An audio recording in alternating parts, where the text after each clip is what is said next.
kenalin nama aku Rafaela Vania dari KM 4907 dengan NIM 1050125000237. Kalian tahu nggak sih kalau fenomena Korean Wave atau yang biasa disebut hal itu masih populer banget loh di Indonesia sampai sekarang.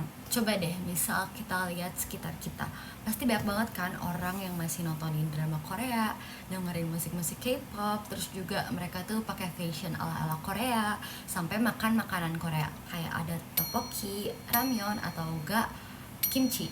Sebenarnya kalian tahu nggak sih Korean Wave tuh apa ya? Korean Wave atau Hallyu itu merupakan penyebaran budaya Korea Selatan yang terjadi ke berbagai negara. Salah satunya itu negara Indonesia. Penyebaran ini tuh terjadi ke berbagai media, kayak misal lewat musik, film, fashion, makanan, sampai konten-konten yang dilakuin oleh masyarakat Korea itu sendiri. Ditambah lagi, dengan berkembangnya teknologi dan juga internet itu membuat budaya Korea tuh semakin mudah diakses oleh siapa aja. Contohnya, kita tuh sekarang bisa banget ya ngeliat budaya Korea lewat platform-platform media digital kayak lewat YouTube, terus juga Instagram, atau yang pasti lagi rame banget itu TikTok. Nah, contoh nyata Korean Wave yang gampang banget itu pastinya K-pop ya. Banyak banget kan grup K-pop yang terkenal sekarang. Contohnya itu ada BTS, Blackpink, terus juga ada iKON, terus juga ada EXO. Selain itu ada juga drakor. Nih, pasti kalian tahu deh salah satu dari yang aku sebutin. Ada misal Crash Landing on You, terus ada Queen of Tears atau Lovely Runner. Nah, itu tuh berhasil menarik perhatian banyak penonton di Indonesia kan. Tapi teman-teman, fenomena Korean Wave ini bukan cuma tentang hiburan aja loh. Tapi fenomena ini tuh juga menarik banget buat dibahas dalam komunikasi antar budaya itu sendiri. Karena fenomena itu bisa menunjukkan gimana sih budaya asing atau budaya luar tuh bisa diterima dan juga dapat mempengaruhi masyarakat Indonesia ini sendiri.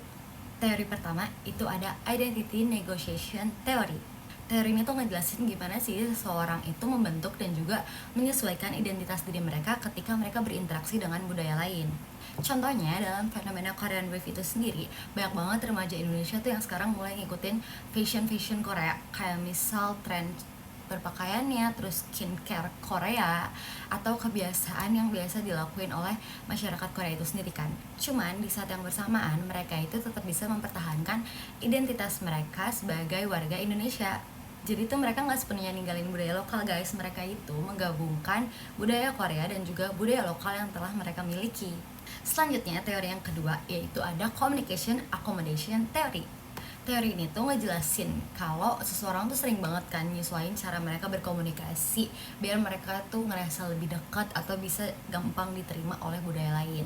Contohnya nih, kalian pernah denger gak kalau misal fans K-pop tuh ngobrol sama sesama fans K-pop tuh suka pakai bahasa-bahasa Korea kayak misal annyeong, cinggu, atau misal oppa, oni, atau yang paling terkenal itu pasti sarange. Bahkan kadang mereka tuh juga sampai ngikutin gimana sih cara bicara dan juga ekspresi idol K-pop yang mereka sukain. Hal ini tuh dilakuin untuk menunjukkan gimana mereka saling dekat dan juga rasa saling memiliki dalam komunitas tersebut. Teori yang terakhir atau yang ketiga yang relate itu ada Uncertainty Reduction Theory, atau yang biasa kalian tahu itu teori pengurangan ketidakpastian. Nah, teori itu ngejelasin bahwa ketika seseorang tuh berhadapan sama budaya baru atau budaya asing, mereka tuh pasti bakal berusaha nyari-nyari informasi tentang budaya itu gitu. Nah, dalam fenomena Korean Wave ini sendiri, banyak tuh orang yang awalnya tuh cuman iseng nonton satu drama Korea atau kayak misalnya lagi scroll TikTok terus ketemu satu drakor jadi kepo gitu, terus iseng aja gitu mau nonton satu drakor. Nah, dari satu drakor itu mereka tuh jadi penasaran gitu, apa sih makanan yang dimakan di drakor itu, jadi mulai searching, terus searching tentang bahasa Korea, terus jadi searching fashion Korea. Jadi tuh mereka bisa dapat informasi itu tuh dari berbagai media, kayak misal dari YouTube, Instagram, atau enggak juga bisa dari TikTok. Nah, dari fenomena Korean Wave ini sendiri, kita jadi bisa lihat kan bahwa komunikasi antar budaya itu banyak banget loh terjadi dalam kehidupan sehari-hari. Nah, budaya Korea tuh nggak cuman jadi hiburan, tapi juga bisa mempengaruhi cara kita berpikir, cara kita bertindak, berperilaku, terus juga gaya hidup kita, bahkan cara kita berkomunikasi sebagai generasi muda. Namun yang terpenting adalah gimana sih biar kita itu tetap bisa terbuka sama budaya baru, tapi tanpa melupakan identitas dan juga budaya lokal kita. Sekian teman-teman pembahasan aku mengenai Korean Wave sebagai salah satu fenomena komunikasi antar budaya yang menurut aku paling relate banget nih sekarang di Indonesia.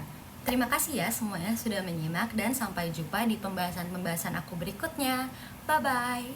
Sarangin.